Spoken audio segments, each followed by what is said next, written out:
लगे, इसलिए अंदर जाकर उसने दरवाजा अंदर से बंद कर लिया। गोदाम में अकेले पहुंचने पर किडनैपर पहले से इंतजार कर रहा था। लूसीफर ने चुपचाप उसे पैसे दे दिए, लेकिन किडनैपर लड़की को वापस नहीं करना चाहता था। क्लब के मालिक को लगा कि वो उसे धोखा दे रहा है, इसलिए उसने बंदूक निकाली और उसे गोली मारने लगा। लेकिन गोली चलने के बाद वो खुद ही जमीन पर गिर पड़ा। गोली चलाने वाली कोई और नहीं बल्कि उसकी गर्लफ्रेंड ही थी। असल में ये सारा नाटक उसी ने रचा था, जिसका मकसद सिर्फ अपने बॉयफ्रेंड के पैसे लूटना था। इतने लालची इंसान को लूसीफर ने पहली बार देखा था, इसलिए वो धीरे धीरे उसके पास गया और उसे सजा देने का मन बनाया। वो औरत डर के मारे जमीन पर बैठ गई और भीख मांगने लगी, लेकिन लूसीफर उसे छोड़ने के मूड में नहीं था। तभी क्लोई वहां आ गई और उसने लूसीफर को उस लड़की को नुकसान पहुंचाने से रोका, लेकिन शीशे में उसने गलती से लूसीफर का शैतानी रूप देख लिया। क्लोई को अपनी आंखों पर यकीन नहीं हो रहा था। खुद को साबित करने के लिए लूसीफर ने उसे अपने ऊपर गोली चलाने को कहा। शुरू में क्लोई बिल्कुल तैयार नहीं थी, लेकिन लूसीफर के बार बार कहने पर क्लोई ने गोली चला दी। लेकिन लूसीफर को यह देखकर हैरानी हुई कि उसे दर्द हो रहा था और उसने खुद को खून बहते हुए भी देखा। इससे उसे बहुत अजीब लगा। क्लोई को समझ नहीं आ रहा था कि उसने उस पर गोली क्यों चलाई। वो तुरंत लूसीफर के पास गई और माफी मांगने लगी। घर पहुंचने के बाद बेटी ने अपनी माँ के कपड़ों पर खून देखा। उसने हैरानी से पूछा कि ये क्या है। क्लोई ने अपनी बेटी को सब कुछ सच सच बता दिया, लेकिन बेटी को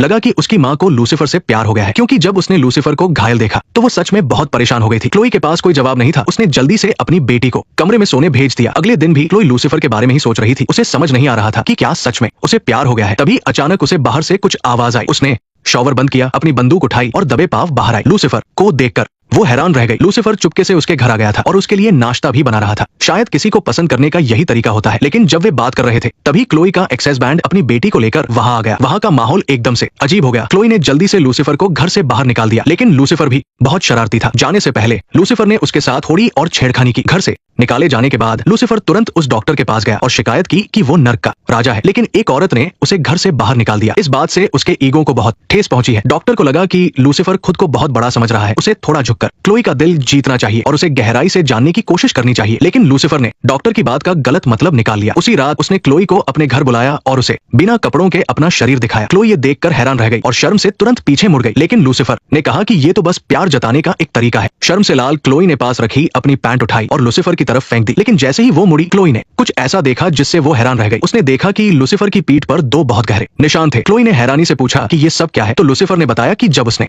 नर्क छोड़ा था तब उसने मेज से अपने एंजेल विंग्स यानी देवदूत वाले पंख काटने को कहा था। क्लोई को बिल्कुल यकीन नहीं हो रहा था। उसने उन्हें छूने के लिए हाथ बढ़ाया, लेकिन लूसीफर अचानक भड़क गया और उसे छूने से मना कर दिया। क्लोई ने सोचा भी नहीं था कि हमेशा मजाक करने वाले लूसीफर का ऐसा रूप भी हो सकता है। साथ ही उसे अपने सामने खड़े उस आदमी पर बहुत तरस भी आया। लूसीफर ने अपने पंख काटने के बाद उन्हें एक बहुत ही खुफिया जगह पर छिपा दिया था, लेकिन कुछ ही समय बाद उसके पंख चोरी हो गए। कोई और रास्ता न देखकर उसने अपने भाई अमेंडा को ढूंढा ताकि वो उसके पंख वापस लाने में मदद कर सके। अमेंडा ने कहा कि वो मदद तो कर सकता है, लेकिन शर्त यह है कि पंख मिलने के बाद उसे उसके साथ वापस नर्क चलना होगा। ये सुनते ही लूसीफर ने साफ मना कर दिया और दोनों की बहस हो गई। मजबूर होकर लूसीफर ने क्लोई को ढूंढा और उसे सारी बातें सच सच बता दी।